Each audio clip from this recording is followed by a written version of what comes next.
Hello everybody, I'm Robert Franz. I'm the Associate Conductor of the Houston Symphony, and I'm going to be conducting the concert that you are coming to see at HBU in January.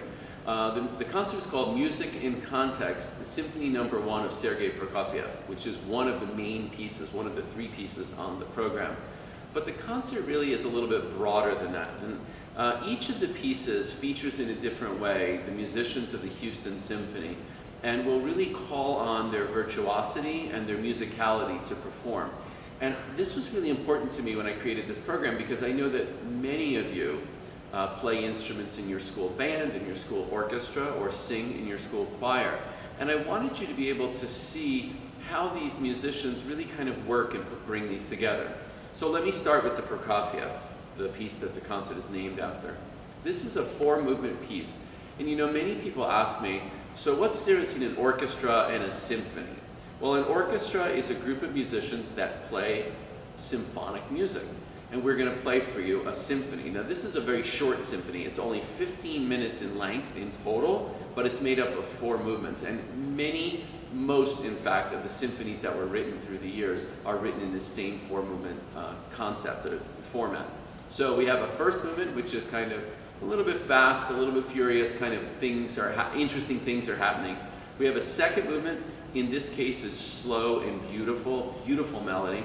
A third movement, which is like a minuet or a dance-like movement, and then a fourth movement, which makes the first movement seem slow, it's so much faster. And that's a typical pattern for what a symphony might be that an orchestra would play. Now, this symphony is special because it's called neoclassical. And what that means is that Prokofiev, who was a 20th century Russian composer, looked back to the symphonies of Haydn back in the 18th century and said, wow, there's some really cool things that he did. The sort of shape and the form he did of the music, the melodies that he wrote. I want to do something like that, says Prokofiev, but I want to do it with my own voice, with my own language. And that's exactly what you will hear. Now, in addition to that, this is literally one of the most challenging pieces to play, and many of the passages that we'll be playing in the symphony are passages that are excerpted and taken out and used as audition sections for when musicians of the Houston Symphony or symphonies like the Houston Symphony audition their new members. So that's the middle piece on the program. The first piece on the program was written by a Mexican composer named Marquez, and it's called Tango de Fuego Nuevo, and it's just a romp, it's fun, it's a great way to get the concert started, and it also provides a bookend, because on the other side of the Prokofiev symphony that I told you about, we will perform one of the flashiest, most virtuosic, most over-the-top Russian pieces that you could imagine by a composer named Rimsky-Korsakov, but it's called Capriccio Español, Spanish Capriccio.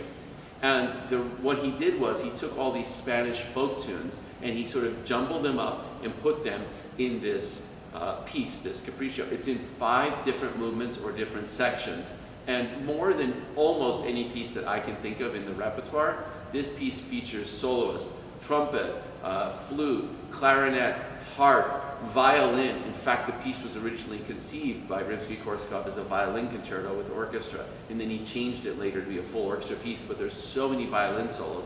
So I wanted to do this piece for you guys because not only would you hear the full power and magnitude of the Houston Symphony, but you could hear many of the individual players playing on their own. So it's really going to be a concert that focuses your listening energy into hearing all the different components that make up a symphony orchestra.